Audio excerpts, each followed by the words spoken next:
சிவாஜி தேசம் சார்ந்த படங்கள்ல நிறைய நடித்தார். அவரை போல யாரும் நடிக்கவில்லை. அதே மாதிரி அவர் தேசப்பற்றோடு வாழ்ந்த ஒரு மனிதர். அதுக்கெல்லாம் காரணம் என்ன தெரியுமா? அந்த தேசப்பற்று சிவாஜிக்கு எங்க இருந்து வந்தது? அவருடைய தந்தையாரிடத்தில் இருந்து வந்தது. நண்பர்களே, சில செய்திகளை நான் இப்போது பட்டிமன்றத்துக்காக தெரிந்து கொண்டேன். அவைகளை இந்த சபையிலே சொல்லுகிறேன். நானே ரொம்ப ஆச்சரியப்பட்டேன். சிவாஜியினுடைய தகப்பனார் ஒரு மிகப்பெரிய சுதந்திர போராட்ட வீரர்.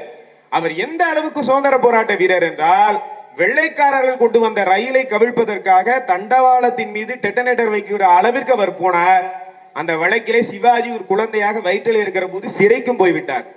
அந்த வெள்ளைக்காரர்கள் அதை பிடிக்கிறதுக்காக சென்ற பொழுது துப்பாக்கியினுடைய பின்பக்கம் இருக்கிற கைத்தடியை வைத்து அடித்ததில் சிவாஜி கணேசனுடைய தந்தையினுடைய தலை உடைந்து காது வழியே ரத்தம் தன் வாழ்நாளின் இறுதி வரை செவிகள் பழுதான நிலையிலேயே இருந்து பிரிட்டிஷ் சாம்ராஜ்யத்திற்கு எதிராக போராடிய ஒரு தந்தையை அவர் பெற்றவர் சிவாஜி கணேசன்.